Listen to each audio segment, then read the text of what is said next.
Assalamualaikum warahmatullahi wabarakatuh. Sebelumnya Nana, selamat pagi semuanya. Salam sejahtera untuk kita semua. Kesempatan kali ini saya akan menjelaskan materi mengenai badan usaha dalam perekonomian Indonesia. Jadi mohon diperhatikan baik-baik ya. Jadi apa sih badan usaha? Nah, badan usaha sendiri yaitu kesatuan yuridis dan ekonomis dari faktor-faktor produksi yang bertujuan mencari laba maupun memberi pelayanan kepada masyarakat.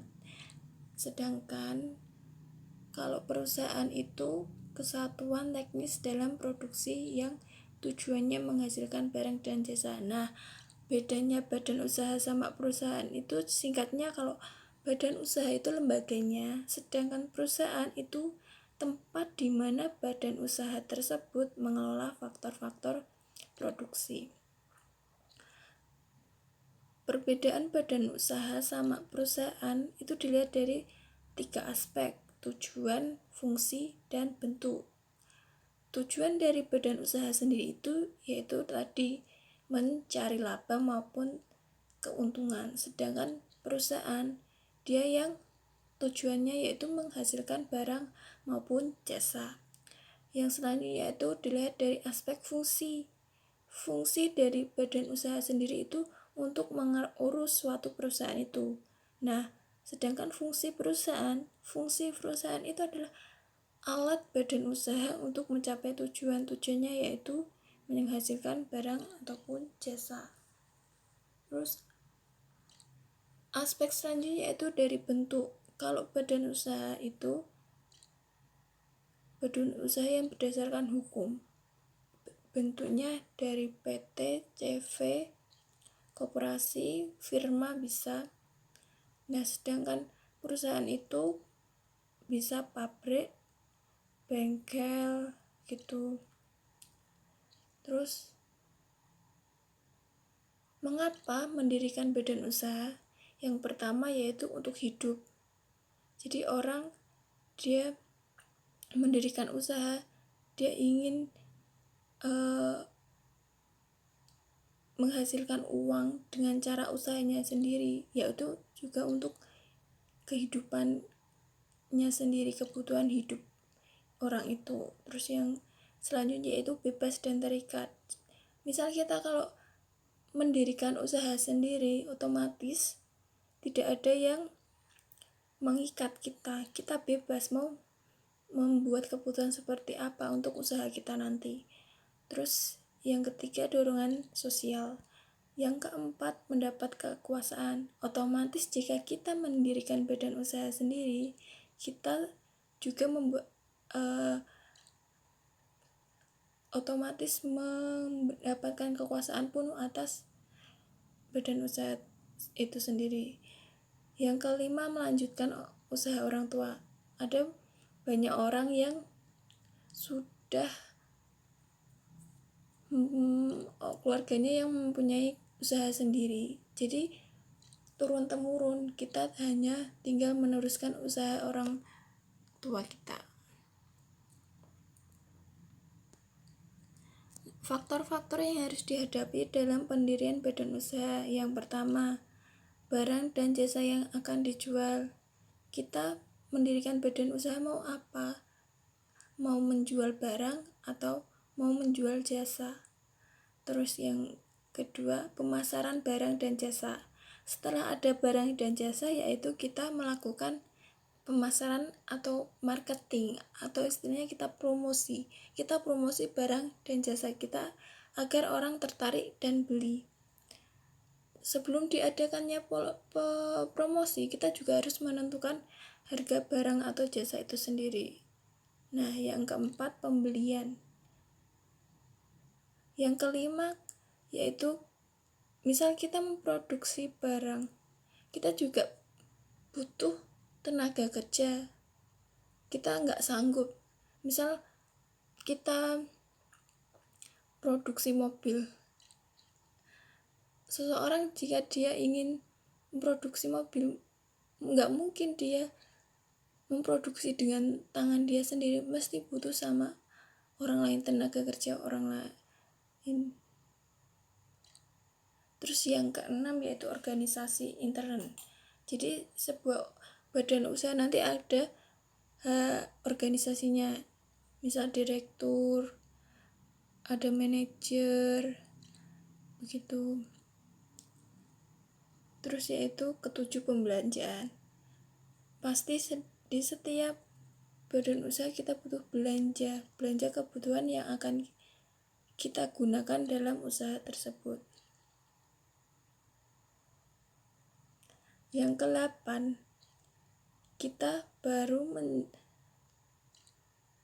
memasukkan atau memilih badan usaha kita itu masuk yang mana sesuai dengan barang dan jasa kita. Terus penentuan harga tadi juga. Yang selanjutnya yaitu hal yang harus diperhatikan untuk menentukan bentuk badan usaha. Yang pertama itu pasti yaitu modal yang diperlukan. Modal bisa modal kita sendiri maupun pinjam dari bank maupun orang lain. Terus yang kedua yaitu tipe atau bidang usaha. Bidang usaha banyak sekali, yaitu ada bidang usaha kuliner, ada bidang usaha otomotif bisa. Terus selanjutnya itu tingkat resiko yang dihadapi. Sebelum kita menentukan badan usaha yang akan didirikan, kita harus tahu resiko yang kita hadapi itu nanti bagaimana. Terus yang selanjutnya yaitu luas operasional. Terus analisis pasar. Nah, sebelum kita mendirikan badan usaha, kita harus riset pasar atau analisis pasar. Kita harus tahu di pasaran itu yang lagi tren apa. Jika kita mau jual ini laku nggak di pasaran, kita membuat riset terlebih dahulu. Yang selanjutnya itu undang-undang dan peraturan. Dan jangan lupa mematuhi undang-undang dan peraturannya. Yang selanjutnya itu cara pembagian laba. Jadi dalam pembagian laba itu juga harus terang-terangan. Terus selanjutnya yaitu pengelompokan badan usaha. Dalam pengelompokan badan usaha itu ada yang berdasarkan kegiatan yang dilakukan, ada yang berdasarkan kepemilikan modal, ada yang berdasarkan aspek yuridis. Berdasarkan kegiatan yang dilakukan atau aspek bidang usaha. Yang pertama yaitu ekstraktif. Badan usaha ekstraktif itu apa? Badan usaha ekstraktif itu badan usaha yang kegiatannya misal menggali, mengambil, atau mengolah kekayaan yang disediakan oleh alam. Terus yang kedua yaitu badan usaha agraris. Apa itu? Nah, badan usaha agraris ini badan usaha yang disediakan mengolah dan memanfaatkan tanah agar menjadi berguna dan berdaya guna. Terus yang selanjutnya itu perdagangan. Perdagangan ini badan usaha yang kegiatannya membeli dan menjual kembali barang hasil produksi tanpa mengubah bentuk ataupun sifat dari barang tersebut. Misal jual beli kayu, jual beli pasir, itu kan kita tidak mengubah bentuk. Terus yang selanjutnya yaitu badan usaha jasa. Badan usaha jasa ini badan usaha yang bergerak dalam bidang pelayanan jasa. Misal ada Gojek, Grab, itu kan jasa mengantar pelanggan ke suatu tempat, termasuk badan usaha yang jasa. Selanjutnya yaitu berdasarkan kepemilikan modal. Yang pertama yaitu BUMN, badan usaha milik negara. Yang kedua BUMS, badan usaha milik swasta. Yang ketiga BUMD, badan usaha milik daerah. BUMN, jenis BUMN itu ada 3, yaitu perusahaan jawatan, perusahaan umum, dan perusahaan persero. Tujuannya beda-beda. Kalau perusahaan jawatan itu tujuannya untuk melayani publik. Kalau perusahaan umum tujuannya yaitu dia melayani publik sekaligus memupuk laba. Contohnya tadi itu Gojek, dia juga melayani masyarakat, tapi dia juga minta dibayar. Nah, itu termasuk perusahaan umum. Terus selanjutnya yaitu Persero. Kalau Persero ini orientasi ke laba. Misal Garuda Food, dia menjual barang. Terus yang selanjutnya jenis BUMN dilihat dari modal. Kalau perusahaan jabatan itu seluruhnya milik pemilik. Terus kalau perusahaan umum sebagian bisa milik pemerintah, sebagian bisa milik swasta. Nah, kalau Persero kalau Persero kebanyakan milik swasta.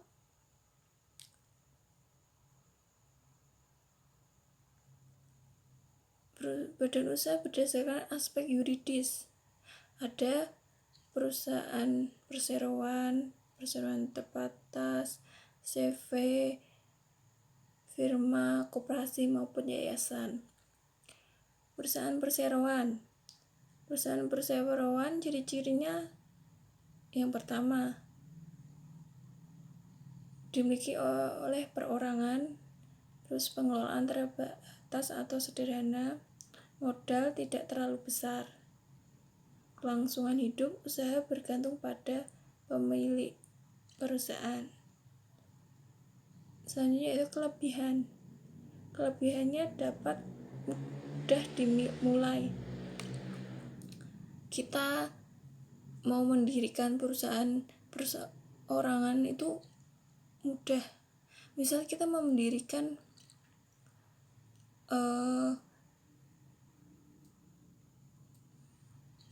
minuman teh rasa-rasa, kita sendiri yang mau mendirikan tanpa perantara orang lain itu mudah. Terus biaya tergolong rendah, kita sepunyanya modal kita, misal modal dari diri sendiri itu mudah. Jadinya kita membuat usaha itu dari uang kita sendiri. Yang selanjutnya itu bebas dalam mengelola perusahaan. Perusahaan perseorangan otomatis yang mempunyai yaitu satu orang itu. Jadi kita bebas mau ngapain sama perusahaan itu. Kekurangannya yang pertama, kekurangannya yaitu karena perorangan dan biaya terbilang sedikit, jadi kemampuan perusahaan terbatas. Itu tadi, kalau modalnya sedikit, jadi ya kita nggak bisa menambah-nambah lagi, jadi ada kemampuan yang terbatas. Terus yang kedua yaitu tenaga kerja dan manajemen terbatas. Itu sangat jelas. Tenaga kerja kalau perorangan itu bisa hanya sedikit. Karena apa? Dilihat dari modalnya tadi. Terus yang selanjutnya itu kebutuhan modal yang dapat dipenuhi oleh pemilik juga kecil tadi. Terus yang selanjutnya itu koperasi. Koperasi itu apa? Koperasi itu badan usaha yang berdasarkan asas kekeluargaan. Ciri-cirinya berkumpulan orang-orang itu jelas. Terus yang kedua yaitu masuk koperasi itu harus sukarela tanpa paksaan. Terus yang ketiga, terdapat tujuan ekonomi yang ingin dicapai. Selanjutnya yaitu adanya kontribusi yang adil terhadap modal yang dibutuhkan. Terus yang selanjutnya kelebihan koperasi. Apa saja kelebihan koperasi? SHU itu nanti akan dibagi ke anggota secara merata. Anggota nanti bisa berperan jadi konsumen maupun produsen. Jadi anggota nanti bisa yang jadi penjual maupun jadi pembeli. Terus yang selanjutnya, seseorang yang akan menjadi anggota koperasi atau yang ingin atau sudah menjadi anggota bukan karena terpaksa, melainkan keinginannya sendiri untuk memperbaiki hidupnya. Terus kelebihan lainnya yaitu mengutamakan kepentingan anggota. Namun kekurangannya yaitu ada modal terbatas, karena modalnya ya dari orang-orang itu. Terus yang kedua, daya saing lemah. Terus yang selanjutnya, tidak semua anggota memiliki kesadaran berkooperasi ya. Setiap orang itu beda-beda, mempunyai ambisi yang beda-beda ya. Jadi ada yang berperan aktif maupun ada yang berperan pasif. Terus sumber daya manusia terkadang kurang. Itu tadi ada yang berperan aktif maupun ada yang berperan pasif. Terus yang selanjutnya yaitu firma. Apa firma itu? Firma sendiri badan usaha yang didirikan oleh 2 orang atau lebih, di mana tiap anggota itu bertanggung jawab penuh atas perusahaan. Model firma itu dari mana? Model firma itu dari anggota itu sendiri, pendiri anggota itu sendiri. Nah, untuk laba maupun keuntungan dibagikan kepada anggota dengan perbandingan sesuai akta sewaktu pendiriannya. Jadi pas pendiriannya itu sudah ada kesepakatan sebelumnya. Nah, ciri-cirinya apa dari firma itu? Yang pertama, para sekutu aktif dalam mengelola perusahaan. Yang kedua, tanggung jawabnya tak terbatas. Nanti mau resikonya, mau untung apa rugi. Terus yang kedua, selanjutnya akan berakhir jika salah satu anggota mengundurkan diri atau meninggal dunia. Itu ciri-cirinya. Selanjutnya itu kelebihan. Yang pertama tentu mudah, tidak perlu banyak persyaratan. Terus yang kedua, tidak terlalu memerlukan akta formal, karena cuma beberapa orang tadi, 2 orang atau lebih tadi itu. Terus modal lebih cepat cair. Terus lebih mudah juga untuk berkembang jika semua itu aktif. Karena apa? Karena tadi semua anggota bertanggung jawab atas perusahaan itu. Kekurangannya apa? Punya tanggung jawab yang tak terbatas apabila ada risiko. Yang kedua, bisa mengancam kelangsungan hidup perusahaan bila satu pendiri meninggal dunia maupun mengundurkan diri. Terus sulit dalam peralihan pimpinan dan sering terjadi konflik internal. Jadi tadi kan tanggung jawab, setiap anggota tadi bertanggung jawab penuh atas perusahaan. Pasti nanti ada orang yang berebut ingin menduduki sebagai kepala maupun pemimpin dalam perusahaan itu sendiri. Terus kesulitan menghimpun dana besar serta mengikuti tender dalam jumlah tertutup. Itu tadi karena badan usaha itu dimiliki oleh 2 orang atau lebih, itu kan tenaga kerjanya juga kurang, jadi itu sulit untuk menghimpun dana besar maupun mengikuti tender dalam jumlah tertentu. Yang selanjutnya itu persekutuan komanditer atau CV. Apa itu CV? CV ini yaitu perusahaan persekutuan yang didirikan berdasarkan saling percaya ya. Jadi CV itu salah satu bentuk usaha yang dipilih para pengusaha yang ingin punya kegiatan usaha namun modalnya hanya sedikit. Dalam CV ini terdapat beberapa sekutu yang secara penuh bertanggung jawab atas sekutu lainnya. Kemudian ada salah satu yang menjadi pemberi modal. Dalam CV ini terdapat 2 sekutu, yaitu sekutu aktif maupun sekutu pasif. Sekutu aktif, anggota yang memimpin atau menjalankan perusahaan. Kalau sekutu pasif itu anggota yang hanya menanamkan modal itu tadi.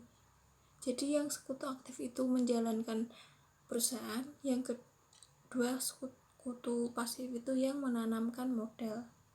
Ciri-ciri CV, didirikan minimal 2 orang. Nah itu tadi, dimana satu orang itu sebagai persero aktif, satunya lagi yaitu persero pasif.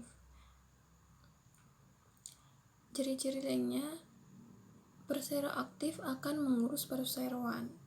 Jadi dia akan bertanggung jawab penuh atas semua yang resiko, entah mau rugi maupun untung tadi. Kalau persero pasif itu sebagai sleeping partner, dia cuma bertanggung jawab modal yang atas modal yang dia setorkan ke perusahaan itu sendiri.